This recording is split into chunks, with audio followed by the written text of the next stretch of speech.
Sai o operário Jerónimo de Sousa e entra o operário Paulo Raimundo. Foi numa espécie de febre de sábado à noite que o PCP anunciou uma mudança de líder e, num caso raro, anunciou também que a escolha do secretário-geral não tinha sido unânime. Que jogada foi esta? Vamos tentar perceber mais à frente, na segunda parte do programa. Eu sou a Carla Jorge de Carvalho, estou a baralhar as cartas porque os nossos jogadores já cá estão, sentados à mesa. O primeiro naipe a sair é Paus, o aniversariante Jorge Fernandes, quer dar esta carta a Miguel Alves, que acabou por pedir a demissão do cargo de secretário de Estado adjunto do Primeiro-Ministro, depois de ter andado assim a ferver, enlumbrando. Jorge, será que esta saída deixa o Governo mais poupado a polémicas? Bem, não sei se deixa o Governo mais poupado a polémicas. A demissão de Miguel Alves consagra aparentemente um novo princípio na política portuguesa. A demissão antigamente poderia, enfim, há 30 anos atrás, se calhar, a accountability política exigia que era preciso uma certa lisura para estar no governo. Agora já nem basta ser arguído, tem mesmo que ser deduzida a acusação para se perceber que é o fim da linha e que é absolutamente necessário, enfim, haver uma demissão para assunção de responsabilidade política, que é uma coisa completamente diferente da responsabilidade criminal, que é essa, claro, que só compete aos tribunais apurar. E claro que este tipo de casos continuam a cavar a sepultura da própria classe política, porque, enfim, desgastam. E estes casos deixam-me verdadeiramente perplexo. Não estou a falar do Miguel Alves em si, mas o modo como António Costa lida com tudo isto. Já vimos com Cabrita, com Marta Temido, em que o Costa segurou-os até à 25ª hora. E quer dizer, não é evidente para mim o que é que Costa ganha com isto. De resto, isto tornou-se de tal maneira um hábito que nós aqui, já no Fora do Baralho, já falámos em pré-gravar uma rubrica fixa sobre Costa adiar admissões de pessoas que manifestamente não têm condições políticas para continuar no governo, porque isto já aconteceu no passado, é de tal maneira recorrente e é muito provável que nos próximos anos volte a acontecer. Agora, mais a sério, quer dizer, Miguel Alves é um caso que deve ser investigado. Tudo aquilo que nós sabemos faz com que politicamente seja insustentável a sua permanência no governo e, enfim, agora o processo deve correr nos tribunais, como é natural, e, portanto, Miguel Alves terá que resolver, enfim, os eventuais problemas que tenha politicamente. Claro que a sua demissão e esta dedução da acusação foi uma bênção para António Costa, porque, enfim, no fundo permitiu-lhe resolver o problema sem se desgastar mais. E eu queria só deixar aqui uma última nota. Como o alto minhoto, digamos assim, de Viana do Castelo, não gostei nada de ver Miguel Alves invocar um suposto preconceito da corte lisboeta quanto à nossa origem. Acima de tudo, porque isto foi meramente instrumental, digamos assim, porque Miguel Alves é a definição andante do chamado boy socialista, do homos socialistas. Miguel Alves esteve na Câmara Municipal de Lisboa com António Costa, trabalhou em Macau, esse centro de negócios do PS, há muitos anos, com a ajuda do inevitável Diogo Lacerda Machado, padrinho de casamento de António Costa.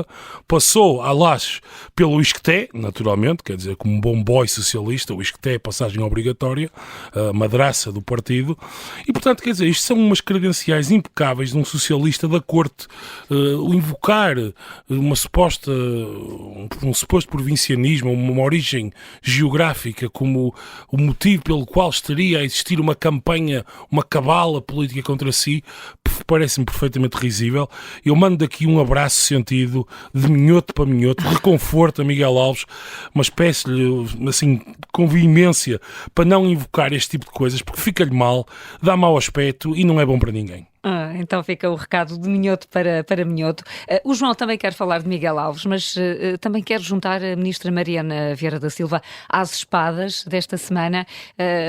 João, é pelos mesmos motivos que os dois merecem este naipe de espadas? Sim, olá. É pelos mesmos motivos.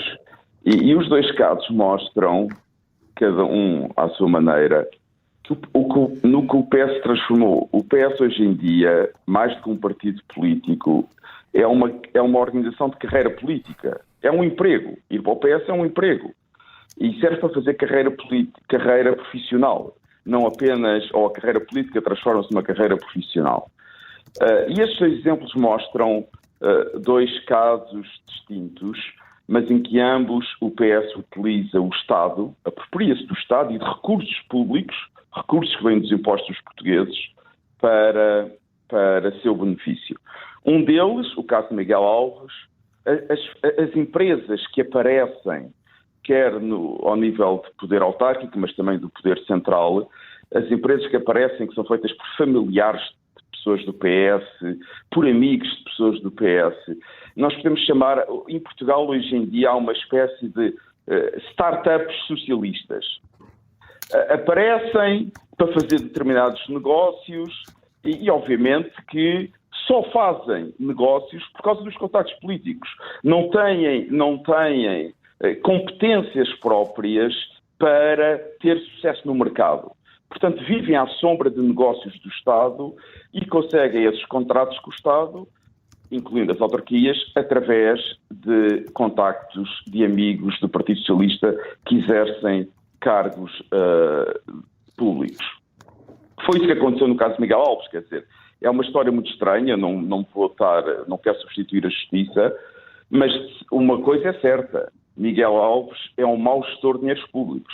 Isso aí já podemos concluir. Portanto, nada o recomenda para o Governo. Além disso, em relação ao argumento de António Costa, a justiça o que é da justiça e a política o que é da política, António Costa parece aquelas pessoas do início da Idade Moderna que estavam sempre a dizer à Igreja o que é da Igreja e à política o que é da política. Ele agora substitui a Igreja pela justiça. As coisas não são bem assim, porque há um juízo político que também convém ser feito. E há certos comportamentos que não são inadmissíveis em política, independentemente de julgamentos ou da justiça ter terminado o seu trabalho ou não. Há uma palavra que devia voltar ao centro da vida democrática em Portugal, que é a palavra decência. Os políticos têm que ter um comportamento decente, têm que estar acima de muitas suspeitas. E isso, infelizmente, não acontece. Não acontece em Portugal e está a diminuir a qualidade da democracia. No caso de Mariana Vieira da Silva e do jovem que contratou para ir trabalhar para o seu gabinete, também há um caso semelhante. São pessoas que, no fundo, fazem uma carreira inteira por causa da sua militância partidária. E deve ser Mariana Vieira da Silva quis fazer, mas também é típico, e muita gente do PS, quer fazer os portugueses parvos, tontos, dizendo que o facto de Tiago Cunha ser filiado na Juventude Socialista não tem nada a ver com o convite que lhe foi feito. Bom, a verdade é que ele é militante da Juventude Socialista. Mas é extraordinário que uma pessoa que não tem qualquer experiência profissional vai trabalhar imediatamente para o gabinete de uma ministra com um ótimo ordenado, com um ordenado que 80% dos portugueses na sua vida profissional seguramente nunca terá. Trabalhem a vida inteira, nunca chegarão àquele ordenado. E temos aqui uma pessoa que apenas por ligações partidárias, como eu digo, sem experiência profissional, as carreiras profissionais começam em patamares mais baixos. É preciso experiências para se atingir um certo patamar salarial. O que neste caso, claramente, isso não aconteceu. Portanto, mais uma vez, mostra como o PS apropriou-se do Estado. E, portanto, acha que pode usar os recursos públicos que estão no Estado para os seus militantes, para os seus amigos e para os seus familiares. É lamentável e isto diminui claramente a confiança dos portugueses na democracia. Não é aceitável que no momento em que os portugueses passam dificuldades e vão passar mais dificuldades económicas, que um jovem com pouco mais de 20 anos, sem experiência profissional, tenha um ordenado destes. É simplesmente inaceitável. Veja o ordenado, comparem o ordenado dele com o ordenado da maior parte dos jovens portugueses que arranjam o seu primeiro trabalho. E ficam por aqui. Sim. Susana, será um problema socialista este? Não é. É um problema socialista, mas não é Não só é exclusivo. um problema socialista, como é evidente. Eu não tenho agora tempo para estar aqui a detalhar, mas vou dizer apenas 3 nomes. Olha, Carmona Rodrigues, que levou a eleições intercalares em Lisboa, que acabaram por trazer à ribalta o atual Primeiro-Ministro, António Costa, Rodrigo Gonçalves, que ainda esta semana teve que se demitir da Comissão Política do PSD, ou de outro órgão, peço desculpa, de coordenação política do partido, por causa de ter sido alvo de buscas da PJ e que já foi erguido em vários casos de agressão, de corrupção, enfim, na Junta de Freguesia de São Domingos de Benfica, mais uma vez também podia continuar, e Álvaro Amaro, por exemplo, que foi eleito para o Parlamento Europeu nas últimas eleições europeias e que depois, precisamente por problemas de corrupção ligados à Câmara Municipal, da qual ele era munícipe, da qual ele era pessoa presidente, antes de ir para o Parlamento Europeu, também teve problemas. Portanto, quer dizer, isto não tem nada a ver. Isto não é um problema do PS. A questão agora é, claro, que o PS está há imenso tempo no poder e como ainda por cima agora tem uma maioria absoluta, há abusos que se estão a tornar endémicos e eu estou perfeitamente disponível para subscrever essa parte. Agora, dizer que isto é um problema apenas do PS custa-me bastante. Deste aqui 3 nomes para recordar outras situações. Luís, tens ouro que distribuis... Carla, posso só dizer uma João, coisa? claro. Eu concordo, só um ponto muito rápido, eu concordo com a Susana. Não é só um problema do PS. E também acho que ela tem razão quando diz que no PS, neste momento, os problemas são muito mais sérios e mais graves porque está há muito mais tempo no poder. Tudo isso é verdade. E ela falou de problemas do PSD e seguramente que há muitos problemas do PSD e eu estarei sempre pronto também para os atacar e criticar e seguramente que no poder autárquico há problemas que até devem envolver outros partidos. Aceito isso perfeitamente. Há uma cultura política em Portugal de utilizar poder público e recursos públicos para fins privados. Não tenho qualquer dúvida sobre isso. O que me parece é que o PS tem, mais do que outros partidos, esta ideia de que o Estado é o centro da vida política e económica. E como o Estado é o centro da vida política e económica para o PS tem talvez mais apetência do que outros partidos para tentar controlar o Estado. Eu acho que aí há uma diferença. Agora, em relação a comportamentos, concordo absolutamente com a Susana. E o Agora, Jorge... a falar de casos do PS. O Jorge também assiste a Susana. O Luís quer falar de Mariana Vieira da Silva também. Distribuis, no entanto, o teu naipe, o ouro, com Arménio Carlos. Estamos aqui perante um ouro muito brilhante, então, Luís, calculo. É verdade, quer dizer, eu aqui enganei-te, peço desculpa, então. na verdade isto não são ouros, isto é uma lata dourada. Isto é uma lata dourada porque, quer dizer, os dois esta semana tiveram declarações que eu achei que era preciso ter uma enorme lata para dizer o que disseram. Portanto, comecemos pelo... se calhar começamos pela Mariana Vieira da Silva. Já estamos a falar dela.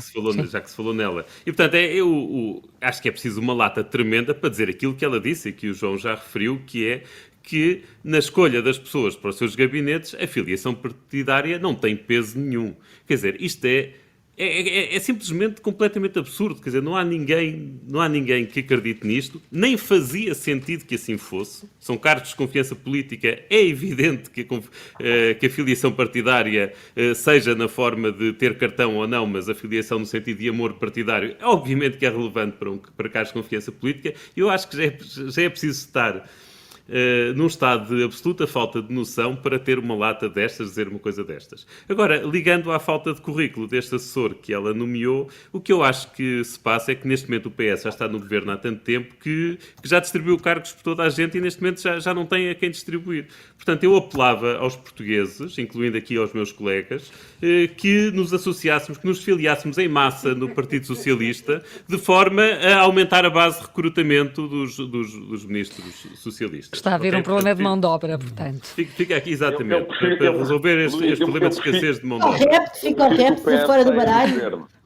Mas o PS saia do governo. E eu também. Malta, vocês não podem estragar uma piada, obviamente, não, mas é verdade.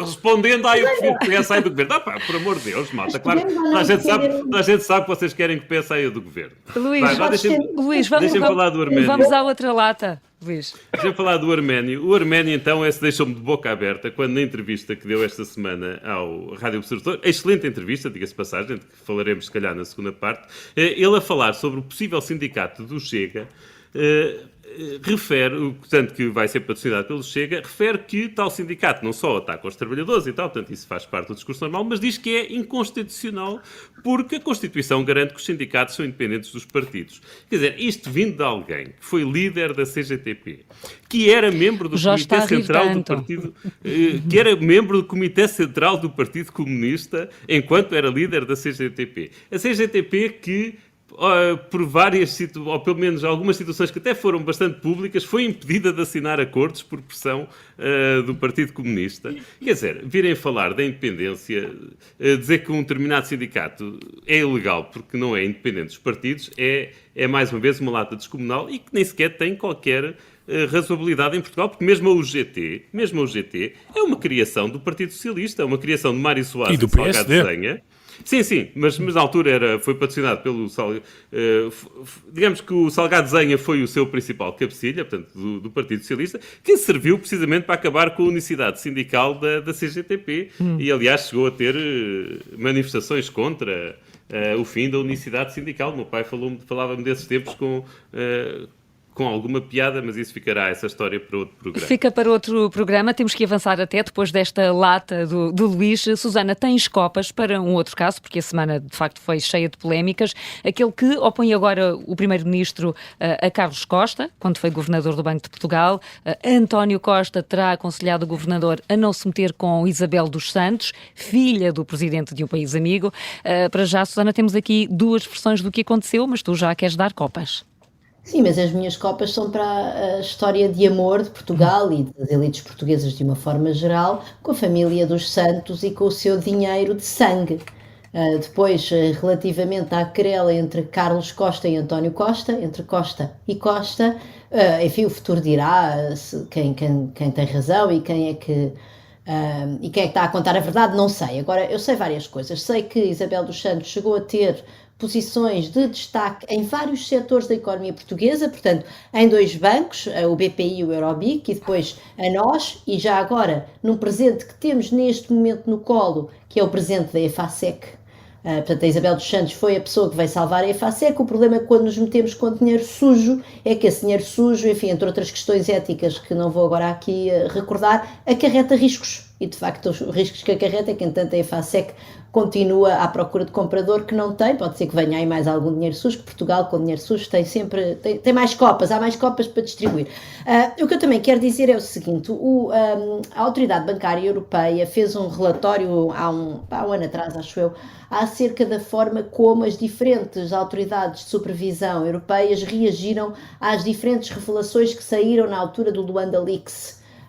Que infelizmente apareceu no início de 2020 e depois veio a pandemia e nós andámos, enfim, a pandemia anestesiou-nos relativamente a muita coisa interessante que vinha lá no Luanda Leaks e que no fundo viria agora dar um bocadinho de substância, densificar, vamos dizer assim, as minhas copas, os meus coraçõezinhos para a história da Moura de Portugal e Isabel dos Santos. E de facto esse relatório da European Banking Authority diz claramente que houve um país, que eles não dizem qual é, que no qual, tendo a Isabel dos Santos posições de relevo em duas instituições financeiras, que esse país não fez o que seria necessário para acautelar os riscos decorrentes daquela posição de Isabel dos Santos, daquelas duas posições, já depois do Luanda Leaks. Portanto, isto é a Autoridade Bancária Europeia dizer o que é que os países fizeram uma vez que já não podiam fingir que não sabiam. E quer dizer, desse ponto de vista, eu julgo que eu dou perfeitamente, para mim, vamos dizer, é plausível o telefonema de António Costa, atenção, plausível, estou a ter cuidado com as palavras, mas também me parece evidente que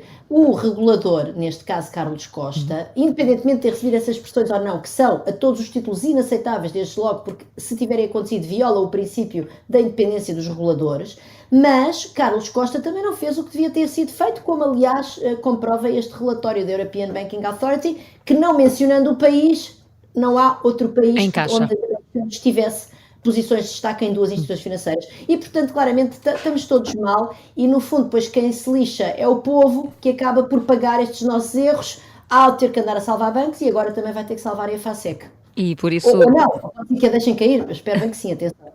Copas, estão distribuídos os naipes da semana, vamos continuar fora do baralho. Já está a salvar a EFASEC. Já está a gastar dinheiro com a EFASEC. Vamos falar disto. Agora se estanca a sangria, vamos lá ver, não é? Vamos lá ver. 18 anos depois, Jerónimo de Sousa deixa de ser secretário-geral do PCP. A mudança é formalizada este sábado e o Comitê Central elege para o cargo Paulo Raimundo. A escolha do senhor que se segue caiu como uma surpresa, até entre os próprios militantes, e nos últimos dias sucederam-se discussões sobre modos de eleição, sobrevivência eleitoral ou até sobre o que é, afinal, um operário. Vamos à jogada da semana. Jorge, mudará alguma coisa com o novo secretário-geral do PCP? Bem, eu vou enquadrar esta minha intervenção num artigo que li ontem no Público, escrito por João Cedas Nunes, muito bem escrito, muito inteligente, no qual ele elencava alguns princípios organizativos dos partidos revolucionários leninistas, como é o caso do PCP, e o corolário que retirava desses princípios, 6 princípios, ou 8, creio, era que Paulo Raimundo era, no fundo, a escolha evidente para secretário-geral, devido precisamente a estes princípios organizativos. E provavelmente estes mesmos princípios organizativos contêm em si mesmos as sementes da destruição do próprio partido, para citar um documento fundador do comunismo. Eu acho que a rigidez organizativa do PCP portanto, a sua incapacidade de se modernizar, porque isso contradiria completamente a sua natureza, são a raiz, digamos, da erosão eleitoral do PCP. Aliás, ao longo da última semana foi muito curioso, porque quando foi anunciado o nome de Paulo Raimundo, ouviu-se de pessoas completamente não alinhadas com o PCP, de que o partido tinha uma grande capacidade de reflexão interna, que pensa tudo com muito cuidado, que nada é descurado. No fundo, que a escolha de Paulo Raimundo não tinha sido feita de ânimo leve e que tinha sido fruto de um processo aturado e de grande reflexão.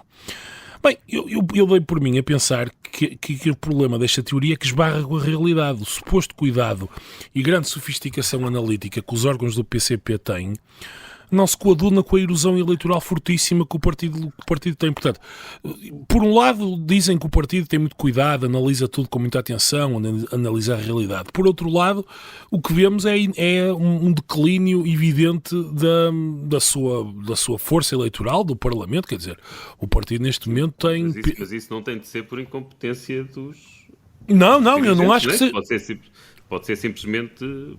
Porque a ideologia não presta. É isso. Não, mas eu concordo contigo. Eu acho que o problema, aliás, voltando ao artigo do João Cedas Nunes, é que a própria organização do partido, enfim, impede-os, digamos assim, nesta suposta sofisticada análise da realidade, impede-os de perceber o que é que se está a passar.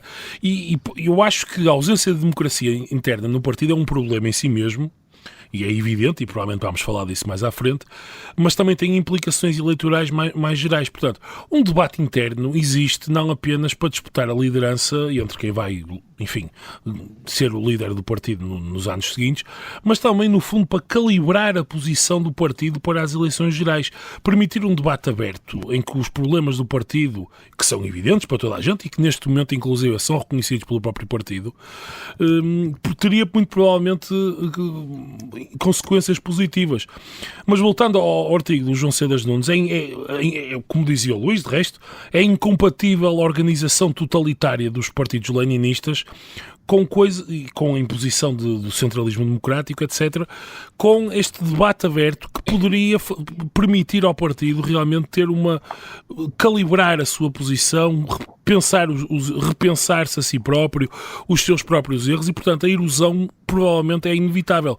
O PCP, e com isto eu vou terminar, está a chegar à fase que o Partido Comunista da União Soviética teve nos anos 70, em que uns burocratas, uns funcionários assim cinzentos e sem cara, tomaram conta do partido, pessoas cuja socialização política foi feita totalmente no interior do partido e cuja noção da competição política é muito reduzida. Portanto, de resto, e eu achei muito curioso, o PCP apresentou Paulo Raimundo como sendo um sindicalista, mas na entrevista aqui ao Observador, que o Luís já falou na primeira parte, Arménio Carlos foi absolutamente cristalino quando foi questionado sobre se Raimundo de facto tinha uma ligação forte ao movimento sindical, e Arménio Carlos foi completamente honesto e disse, bem, durante o meu mandato à frente da CGTP, o Raimundo não tinha qualquer tipo de intervenção minimamente relevante na componente sindicalista.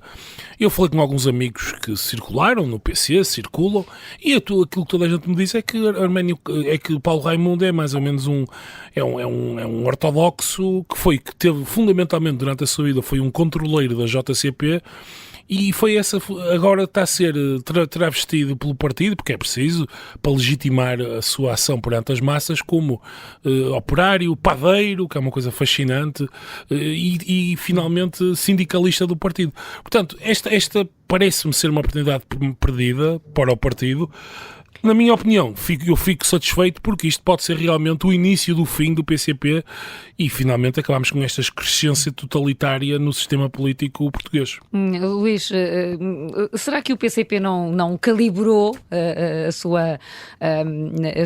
sua posição perante os problemas da sociedade ou está a fazê-lo internamente como sabemos que é assim que vai fazendo ou que diz que faz? Quer dizer, essa pergunta, quer dizer, tem implícito que se eles tivessem tido uma reação diferente, que se calhar conseguiam combater o declínio do Partido Comunista. E eu não acho que isso seja possível. Acho que os tempos neste momento não são favoráveis ao Partido Comunista. É quando uma pessoa tem uma doença fatal, quer dizer, por muito bom que o médico seja, não consegue reverter a evolução da doença. E, portanto, aqui, quer dizer, é óbvio que Paulo Raimundo... É óbvio, mas não é totalmente óbvio, porque o Partido Comunista, de facto, não tem paredes de vidro, e, portanto, uma pessoa tem sempre de estar aqui a fazer a leitura das sombras. Mas parece óbvio que Paulo Raimundo é uma solução de compromisso. Quer dizer, quando Jerónimo de Sousa, há um ano, ou no início deste ano, em janeiro, numa entrevista lança 4 nomes, 4 Joões, João Frazão, João Ferreira, João Oliveira e depois também o Bernardino Dias, e depois nenhum desses concretiza, portanto é um quinto nome que não tinha sido referido, Paulo Raimundo, parece evidente que há ali disputas internas e que há correntes internas, portanto, se calhar há uma riqueza dentro do partido que nós não conhecemos, se calhar aquele partido não é tão monolítico assim, parece que há favoritos, há correntes e há soluções de compromisso. Pronto, e portanto acho que Paulo Raimundo representa isso, uma solução de compromisso. Se é uma solução transitória ou não, dependerá se calhar da evolução dos próximos anos, também dos resultados eleitorais. Mas lembro que a última solução transitória que houve no Partido Comunista, que foi a de Carlos Carvalhas, que era uma solução transitória enquanto se tentava perceber quem é que ia ganhar, se eram os renovadores, se eram os ortodoxos, enquanto aqueles dois poderes se digladiavam, ele era a solução de compromisso. Lembro na altura, quando o Luís Sá morreu, portanto, que era um dos principais renovadores, se calhar aí foi quando a balança pendeu definitivamente para o lado dos conservadores ou dos ortodoxos, e depois, portanto, a partir do momento em que ficou definido que os ortodoxos é que ganhavam, ele rapidamente saiu da liderança e foi substituído por Jerónimo. Mas ele teve lá 12 anos. Portanto, se calhar, olha, vamos ter de esperar 12 anos para saber qual é que era a verdadeira escolha do Partido Comunista. Também tem... Falta saber se daqui a 12 anos ainda há Partido Comunista minimamente relevante e na Assembleia da República. Pois, eu ia te responder que sim à pergunta, mas depois tu acrescentaste minimamente relevante e aí já não posso responder que sim. Susana, vai ser esse o grande desafio de Paulo Raimundo, inverter a tendência eleitoral? Acho que não é isso, pelo menos de acordo com uma entrevista do João Oliveira nestes últimos dias ao Público. João Oliveira, quando nós lemos as entrevistas, não só o que está explícito, mas como o que está implícito, ele diz claramente que a luta do PCP é outra. Não diria que desvaloriza, mas secundariza bastante a questão parlamentar e o facto de Paulo Raimundo não estar no Parlamento, e depois fala da importância deste momento, do momento atual, da crise, das dificuldades das pessoas, coisa com a inflação, etc. E depois diz claramente, quando o jornalista lhe pergunta diretamente qual é o maior desafio interno para o novo líder do PCP e o maior desafio externo, o desafio eleitoral. E João Oliveira responde, é muito difícil dizer, nada disto está pensado em função dos resultados eleitorais ou do reforço. E, portanto, quer dizer, esta entrevista, quer dizer, não quer dizer que não haja aqui alguma tentativa de varrer alguns dos problemas para debaixo do tapete, mas eu julgo que não, eu julgo que há aqui uma manifestação bastante genuína do facto do PCP ser um partido que considera que a sua luta política é extraparlamentar e que o Parlamento é um instrumento, enfim, da democracia burguesa e, portanto, que eles estão menos preocupados do que nós relativamente à representação parlamentar. Eu queria também dizer que a líder parlamentar do PCP é uma mulher, como é sabido, não é? Paula Santos.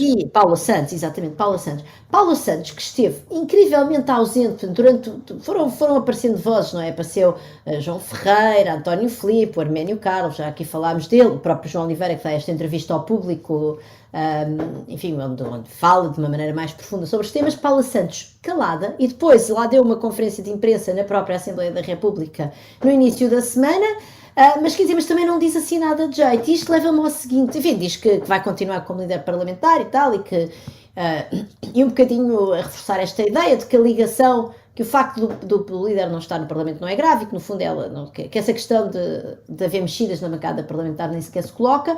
Afirma que vai ganhar algum protagonismo na bancada parlamentar com a saída de Jerónimo de Sousa, o que também não deixa de ser extraordinário. Temos uma líder de bancada a ter que nos vir avisar que vai ganhar protagonismo, porque de facto ela tem estado bastante ausente, quer dizer, mediaticamente, vamos dizer, não quer dizer que não tenha um trabalho parlamentar daquele, não faço ideia, portanto não estou aqui de maneira nenhuma a atacar as capacidades parlamentar da senhora. E depois, portanto, isto depois levou-me de facto a uma reflexão. Eu comecei a pensar, mas onde é que estão as mulheres nisto tudo, não é? Andamos há uma semana a falar do PCP, nas televisões, nas rádios, nos jornais, e de facto não há mulheres que falem, nem sequer a própria líder parlamentar, que depois falou tarde e pouco. E então fui ver, e efetivamente, a comissão política do PCP tem 4 mulheres em 25 homens, e portanto, enfim, é um partido que até por isso, quanto a mim, está bastante ultrapassado. João Marques de Almeida, tens um artigo muito crítico no Observador esta semana, em que classificas o PCP de ser um partido não democrático, olhado até com condescendência. Achas que isso ficou mais exposto esta semana? É óbvio que ficou, mas não sou eu que digo. O PCP assume isso. O PCP é um partido ortodoxo que continua a defender uma ditadura, a ditadura soviética.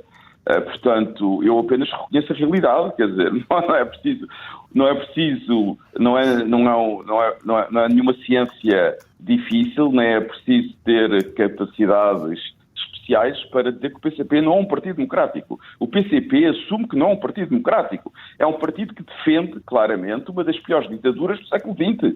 A ditadura stalinista. Aliás, foi um partido que sempre se opôs à perestroika de Gorbachev. E eu também gostaria de sublinhar esse ponto, que na altura citou-se muito o que Tocqueville um dia escreveu na Democracia na América, que o pior momento de um mau regime é quando se procura reformar. Citou-se a propósito da perestroika, que levou ao colapso da União Soviética. E eu acho que o PCP sabe isso. E a perestroika foi uma grande lição. O PCP sabe que se começasse a reformar demasiado, deixava de ser o PCP. Portanto, o PCP continuará sempre a ser um partido ortodoxo e ou sobrevive ou morre, mas nunca se irá reformar. Não vale a pena ter qualquer ilusão sobre isso, porque o PCP sabe que se tentar reformar, acaba. Portanto, podem vir a acabar de novo, mas serão sempre um partido ortodoxo e nunca deixarão de ser um partido ortodoxo. E um partido, e mais uma vez demonstraram, e é isso que a história do PCP demonstra, é impossível ser-se marxista-leninista e ser-se democrata simultaneamente.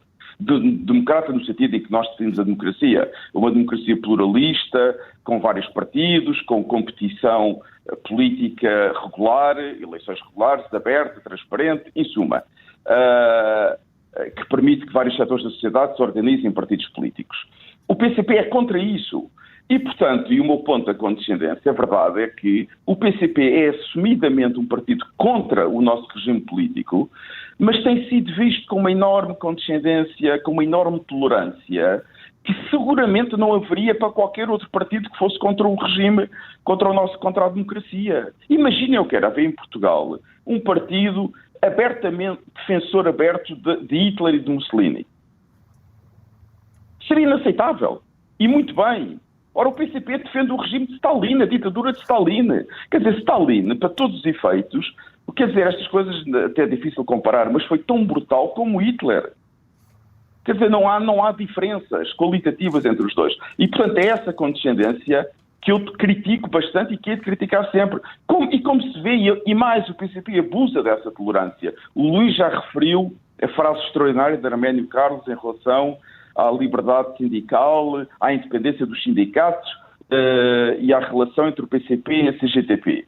Mas mais, nós vivemos uma farsa, agora não, mas durante décadas a farsa, dos verdes no Parlamento serem um grupo independente. Quer dizer, aquilo era uma farsa. Faziam parte do PCP. E, portanto, quer dizer, os verdes era a mesma coisa como na altura da União Soviética, a Ucrânia e a Bielorrússia não é? Eram membros das Nações Unidas. Tinham representação das Nações Unidas, eram membros das Nações Unidas. Só a gente sabe que a Ucrânia e a Bielorrússia não eram independentes, faziam parte da União Soviética. Aliás, conta-se uma história muito interessante. Um embaixador britânico chegou a Moscou nos anos 50 e que disse que queria visitar o Ministério dos Negócios Estrangeiros da Ucrânia e da Bielorrússia. Obviamente, não permitiram que ele fosse a Kiev nem a Minsk. Mas, portanto, são estas tolerâncias, estas excepcionalidades permitidas ao PCP que não permitiriam a mais nenhum partido, a mais nenhuma força política em Portugal, que eu critico e hei de sempre contestar, e acho que é uma daquelas anomalias resultantes do 25 de Abril que a nossa democracia devia combater. E tal como o Jorge, eu não sei se o PCP vai acabar ou não, não faço uma ideia, embora acho que vai diminuir, não vejo o que é que o PCP hoje representa, o que é que o PCP diz à sociedade portuguesa. Depois também há aqui outro problema, o PCP deixou de representar a classe trabalhadora, os operários. Esta história do Paulo Raimundo não é só que ele era um sindicalista, que ele era um operário. Obviamente que ele não era operário, é um funcionário do partido. Mas também a maioria dos líderes dos sindicatos não são operários, são funcionários dos sindicatos. Exatamente como aconteceu na União Soviética. Os líderes do Partido Comunista da União Soviética e dos sindicatos da União Soviética não eram operários, eram funcionários do partido. É isto, o PCP tornou-se uma organização de funcionários e que deixou de representar setores da sociedade portuguesa. É muito simples. Portanto, não sei se vão acabar ou não, acho que vai diminuir, mas se o PCP acabasse como partido ou se deixasse de ter representação parlamentar, acho que era uma ótima notícia para a democracia portuguesa e aí estou de acordo com o Jorge. E o Jorge quer acrescentar alguma coisa ao que disseste? Quero. Só uma pequena blague quase, porque nós aqui no Fora do Baralho, eu sou sempre quem utiliza este argumento acerca para avaliar líderes políticos, etc.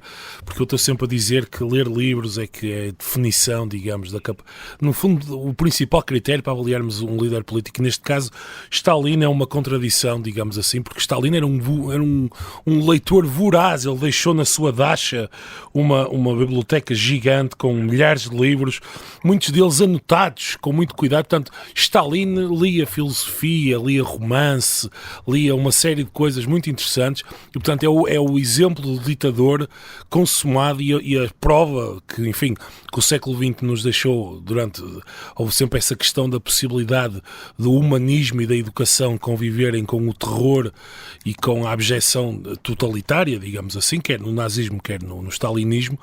E, de facto, Stalin é a prova que é possível ler livros e ser um monstro absoluto.